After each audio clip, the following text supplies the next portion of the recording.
Demande et le ciel te donnera. Bonjour les amis, c'est Stéphanie de Liberté TV. Bienvenue aujourd'hui dans cette nouvelle vidéo. Sur cette chaîne, on parle de spiritualité, de développement de la conscience, d'amour de soi, de développement personnel, de maîtrise de soi, de plein de sujets intéressants. N'hésitez pas à mettre un petit like si vous aimez cette vidéo, à la partager autour de vous si vous voyez que ça peut être utile à d'autres personnes et à vous abonner. Cette vidéo va être divisée en 3 parties.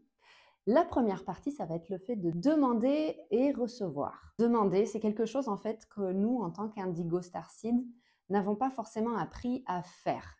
Demander, c'est quelque chose qui est très stigmatisé dans notre société et on a été pour la plupart d'entre nous conditionnés à ne pas demander.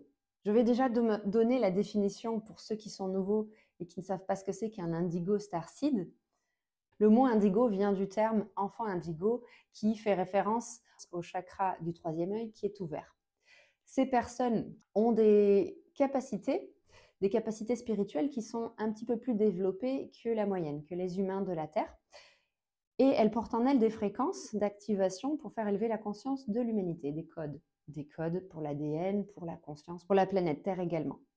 Les starseeds, ce sont des graines d'étoiles, comme on dit en français, le mot starseed venant du terme anglais. Et ce sont également des consciences venues d'ailleurs s'incarner sur Terre pour soutenir l'élévation de la planète. Si vous souhaitez plus d'informations pour savoir si vous êtes un Indigo Starseed, vous pouvez cliquer sur cette vidéo.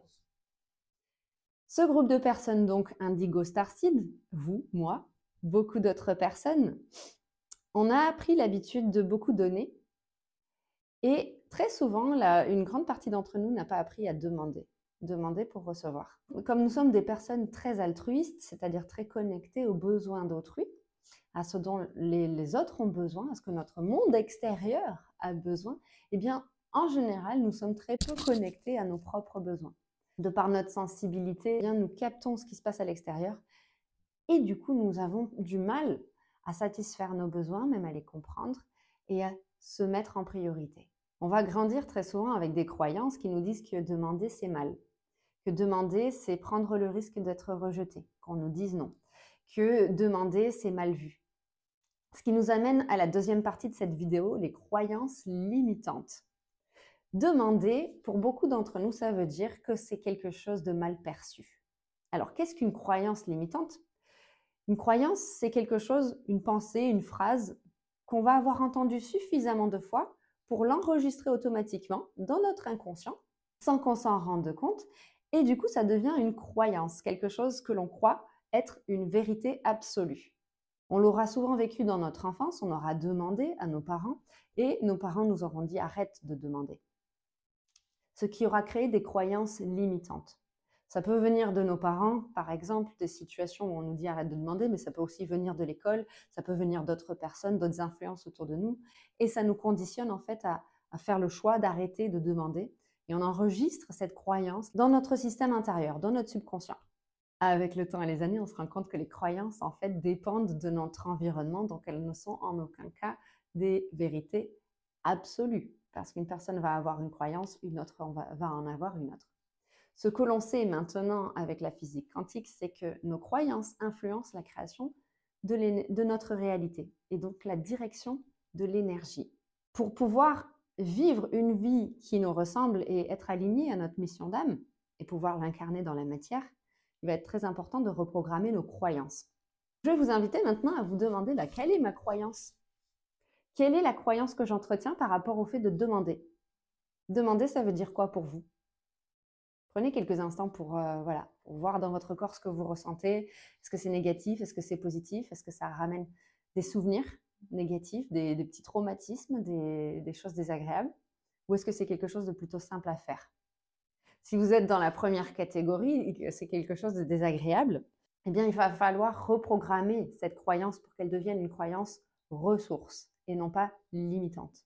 Une croyance ressource, c'est une croyance qui va être suffisamment positive et qui va déclencher un moteur de notre part, de l'énergie pour faire les choses et non pas bloquer notre énergie. Croyance limitante bloque notre énergie, donc on ne va pas faire certaines choses. Une croyance ressource, elle va nous donner confiance, elle va nous booster.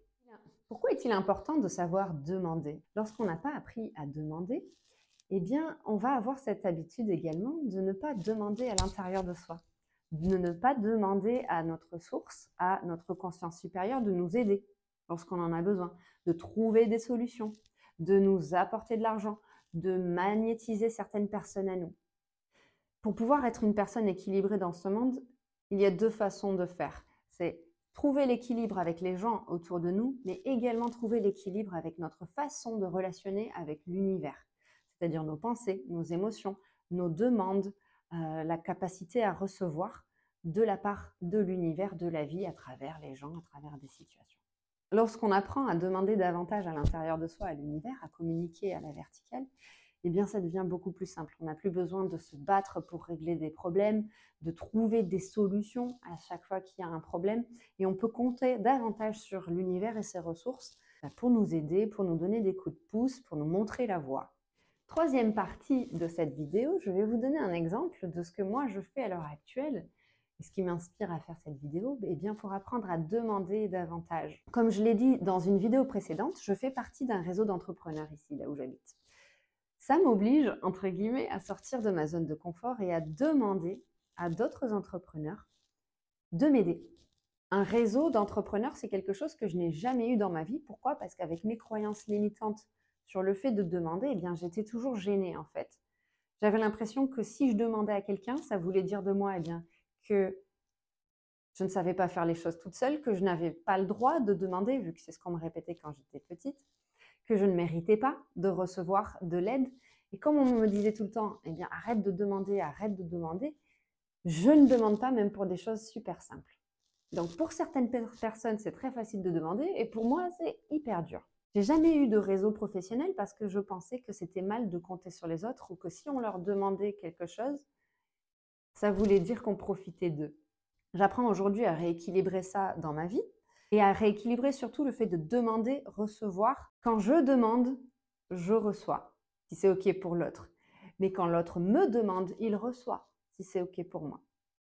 Un impact négatif du fait de ne pas savoir demander ou de ne pas oser le faire. Quelqu'un va nous demander un service ou quelque chose et nous, ça va nous faire tiquer, ça va nous embêter.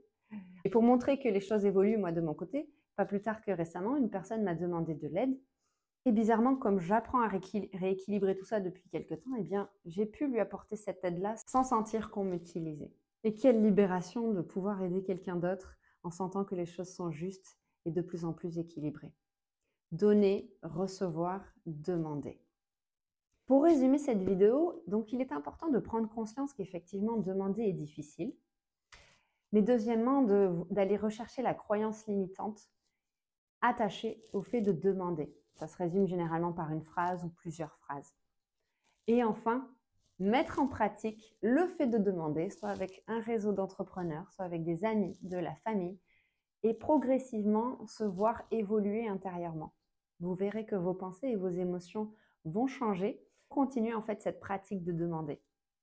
Demandez autour de vous et demandez aussi à l'univers. Affinez cette communication. J'espère que cette vidéo vous aura été utile. Les amis, demandez davantage, mettez-vous au centre de vos priorités et continuez de communiquer avec l'univers en faisant des demandes.